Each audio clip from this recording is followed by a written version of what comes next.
तो कहानी की शुरुआत में हमें एक बच्चा दिखाया जाता है जिस बच्चे का नाम होता है जैक और जो कि एक किसान का बेटा होता है। उसे कहानियां सुनना बहुत ही ज्यादा पसंद होता है। खासतौर पर वो राजा एरिक की कहानियों को बहुत ही ज्यादा पसंद करता है। कुछ लोगों का मानना है कि एक लोक कथा है तो कुछ लोग मानते हैं कि सच्ची घटना है। ये कहानी उस वक्त की है जब राजा एरिक इस देश के राजा थे। उनके राज में कुछ पादरियों ने मिलकर जादुई बीज बनाए थे जिन बीजों का इस्तेमाल कर वो स्वर्ग जाकर देवताओं से मिल सके। और जब उन्होंने उन बीजों का इस्तेमाल किया और धरती पर बोया तो एक बहुत ही बड़ा पेड़ उग गया जो कि आसमान की गहराइयों तक जाता था। और वो सारे के पादरियों को लगा कि ये स्वर्ग तक जाता है।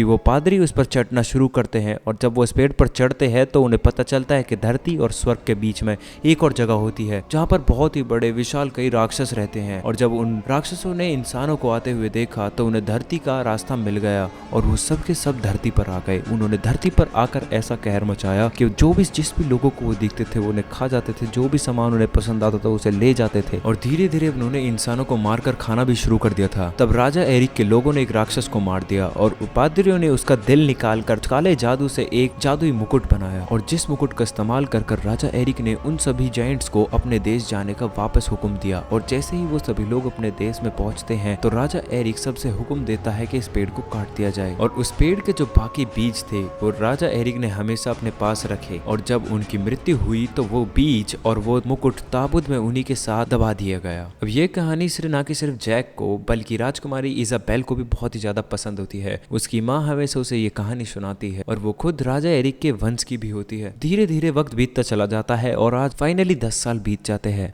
अब जैक बिल्कुल जवान और हैंडसम लड़का बन चुका था। वो शहर में अपने गाड़ी और अपने घोड़े को बेचने के लिए जाता है और जब वो शहर पर पहुंचता है तो उसे देखता है कि वहां पर राजा एरिक का एक शो चल रहा होता है। तो उस शो देखने के लिए अंदर चला जाता है। यहाँ पर एक और खूबसूरत सी लड़की थी और ये लड़की कोई और नहीं बल्कि राजकुमारी इजाबेल ही थी जो कि अपना भेष बदलकर यहाँ पर भीड़ में खड़ी होती है। किसी को नहीं पता था कि ये राजकुमारी है और तभी वहाँ पर कुछ लोग राजकुमारी को छेड़ने लगते हैं। जैक उसे बचाने के लिए जाता है। उनमें से एक आदमी जैक के मुंह पर पंच मार देता है। जैक खड़ा होकर उन सबको धमकी देता है और वो सब के सब अपने घुटनों पर आ जाते हैं। एक जैक को लगता है कि वो लोग उससे डर गए हैं लेकिन पीछे से राजकुमारी के शाही लोग आ चुके होते हैं जो कि राजकुमारी को बचाने के लिए आए गए थे और सबके सब अपने घुटनों पर बैठ जाते हैं। और इसके बाद राजकुमारी उनके साथ बैठकर वहां से चली जाती है। वहीं दूसरी तरफ हम लोग महल में लॉर्ड रेट्रिक को दिखाया जाता है जिसके साथ राजा राजकुमारी की शादी करना चाहता था। हालांकि राजकुमारी इजाबेल को ये बिल्कुल भी पसंद नहीं था लेकिन फिर भी मजबूरी थी। तब लॉर्ड रेट्रिक अपने स्टडी रूम में पहुंचता है तो वो देखता है कि सारा का सारा सामान इधर उधर पड़ा होता है और वो समझ जाता है कि यहाँ पर किसी ने 100% चोरी करी है। वो चारों तरफ देखते हैं और उन्हें मिट्टी के गमले में एक मुकुट मिल जाता है जो कि वही मुकुट होता है जो कि आज से कई सौ साल पहले राजा एरिक ने बनाया था जिससे उन्होंने सारे के सारे राक्षसों को वापस उनकी दुनिया में भेजा था। लेकिन यहाँ से एक चीज गायब थी जो कि उन्होंने किताब के अंदर रखी थी। वो की गायब है जो कि थी बीज। वो अपने सैनिकों से बोलते हैं कि सारे के शहर के सारे दरवाजों को बंद कर दो और उस पादरी को ढूंढो। वहीं फिर हम लोगों को शहर में दिखाया जाता है कि जब जैक अपने घोड़े को बेचने के लिए कोशिश कर रहा होता है तो उसके पास वही पादरी पहुंचता है और वो कहता है कि मुझे तुम्हारा घोड़ा चाहिए। जैक कहता है कि पादरी के पास पैसे नहीं होते। वो पादरी जैक को कुछ बीज देता है और कहता है कि इन बीजों को उस दूसरे पादरी के पास पहुंचा देना और तुम्हें तुम्हारे पैसे मिल जाएंगे। जैक कहता है कि बीजों के बदले में कौन ही पैसे देता है। वो पादरी उसे समझाता है कि ये बीज इतने शक्तिशाली है कि ये पूरी दुनिया को बदल सकते हैं।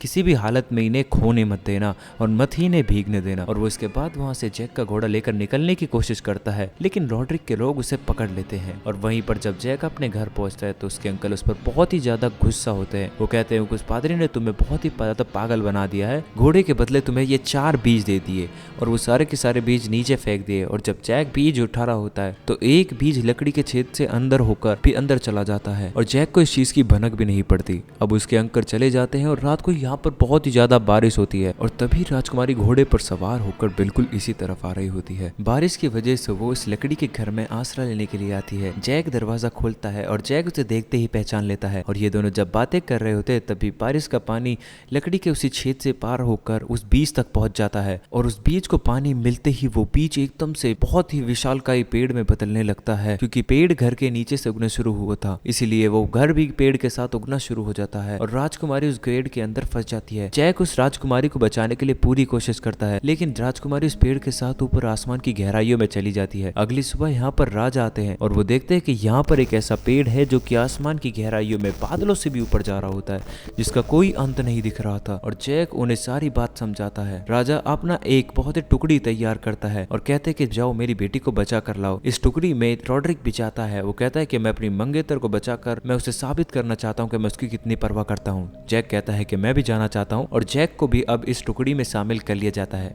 और जब ये सब पेड़ के जरिए ऊपर आसमान की गहराइयों में जा रहे होते हैं तो रॉड्रिक भाई अब धोखाधड़ी कर देता है और रस्सी काट देता है और वो सारे के सारे नाइट्स नीचे गिर जाते हैं और नीचे गिरकर मर जाते हैं। और अब ये सब के सब वहां पर पहुंच जाते हैं जो कि जगह धरती और स्वर्ग के बीच में थी, जहां पर राक्षसों का राज होता है। और वहां पर पहुंचते ही रॉड्रिक जैक से कहता है कि मुझे पता है कि तुम्हारे पास वो जादुई बीज है, वो मुझे वापस दे दो। हालांकि जैक उसे एक भी बीज वापस नहीं देना चाहता है, लेकिन रॉड्रिक चाकू की नोक पर उससे वो बीज वापस ले लेता है। लेकिन फिर भी जैक एक बीज अपने पास अपने लॉकेट में बचाकर रख लेता है। इसके बाद ये 3-3 के 2 ग्रुप्स में बढ़ जाते हैं क्योंकि उन्हें पता होता है कि चारों तरफ से कहीं पर भी खतरा आ सकता है। और जिस ग्रुप में जैक होता है उनके सामने एकदम से बहुत ही बड़ा राक्षस आ जाता है और वो जैक के दोनों साथियों को पकड़कर अपने साथ ले जाता है। जैक लेकिन बच जाता है। जैक उसका पीछे करता है क्योंकि उसे किसी भी हालत में राजकुमारी तक पहुंचता है और उसे पता होता है कि राजकुमारी भी वहीं मिलेगी जहां पर वो उसके साथियों को लेकर जा रहा है। तो अब हमें रॉड्रिक और उसकी टुकड़ी को दिखाया जाता है जिसमें कि 2 लोग और थे और जिनमें से एक को धोखा देकर रॉड्रिक नीचे गिर देता है। वो कहता है कि राजकुमारी मिल गई है और पीछे से एकदम धक्का दे देता है। अब फिर हम लोग देखते हैं कि रॉड्रिक के पीछे से एकदम से राक्षस आ जाता है और रॉड्रिक की आंखों के सामने ही वो राक्षस उसके एक साथी को उठाकर खा जाता है। वो राक्षस रॉड्रिक को ही खाने वाला होता है। इतने में रॉड्रिक अपने पैक से एक ताज निकालता है। अब रॉड्रिक उसी जगह पर पहुंच जाता है जहां पर सभी राक्षस होते हैं और जहां पर राजकुमारी भी होती है और जहां पर कि एलमोंड भी होता है। हम लोग देखते हैं कि वहां पर एलमोंड के दूसरे साथी को राक्षस खा जाता है और जब रॉड्रिक वहां पर ताज पहनकर पहुंचता है तो यहाँ पर जितने भी राक्षस होते हैं वो सब के सब अपने घुटनों के बल बैठ जाते हैं और उनका सम्मान करने लगते हैं। और इनका जो सरदार होता है जिसके कि 2 चेहरे होते हैं, रॉड्रिक उससे भी झुकने के लिए कहता है और फिर वो भी रॉड्रिक के लिए झुक जाता है। रॉड्रिक उसके सर पर पैर रखकर सिंहासन पर बैठ जाता है और उनसे कहता है कि मैं तुम्हारा नया राजा हूँ और अब हम धरती पर कब्जा कर लेंगे। एक एक कर हम पूरी कायनात को अपनी मुट्ठी में कर लेंगे। अब राजकुमारी और एलमोंड इन दोनों को एक राक्षस अपने किचन में ले जाता है और वो एलमोंड को तंदूर में भूनने वाला होता है कि तभी वहां पर पीछे से जैक आ जाता है और इससे पहले कि वो राक्षस एलमोंड को मारता, जैक उस पर से एक बड़ा चाकू लेकर उसके ऊपर कूद जाता है और वो चाकू राक्षस की पीठ पर गड़ जाता है। राक्षस पीछे हटता चला जाता है और वो चाकू राक्षस की पीठ के अंदर बिल्कुल ही घुस जाता है जिसकी वजह से राक्षस की मौत हो जाती है। और फिर ये तीनों के तीनों यहाँ से निकल जाते हैं और उस जगह पर पहुंच जाते हैं जहाँ पर ये उस पेड़ की मदद से नीचे धरती तक पहुंच सकते हैं। लेकिन यहाँ पर एक बहुत ही विशाल राक्षस सोया हुआ होता है और उसे हटाए हुए बिना वे यहाँ से नहीं जा सकते थे। इसलिए जैक और उसका साथी एलमोंड दोनों मधुमक्खी का छत्ता लेकर आते हैं और उस राक्षस ने जो अपने मुंह पर कवच पहना होता है वो उस कवच को खोलकर उस मधुमक्खी के छत्ते को उसके अंदर डाल देते हैं जिसकी वजह से वो राक्षस तलमिला उठता है और पूरी तरीके से बेकाबू हो जाता है और अपना संतुलन खोने की वजह से वो नीचे गिर जाता है। और जब वो धरती पर जाकर लैंड होता है और राजा उस राक्षस को देखता है तो वो समझ जाता है कि अब राक्षस नीचे आने का प्लान बना रहे हैं। इसलिए अपने लोगों को आदेश देता है कि इस पेड़ को काट दिया जाए क्योंकि अगर एक बार राक्षस नीचे आ गए तो बहुत भयानक तबाही मचेगी और इतनी गंदी तबाही कभी नहीं बची होगी। अगर वीडियो थोड़ी बहुत भी अच्छी लगी हो तो वीडियो को जरूर लाइक कर देना और चैनल को सब्सक्राइब भी कर देना। पार्ट 2 जल्द ही आएगा। बस वीडियो पर मुझे 20 लाइक चाहिए मात्र।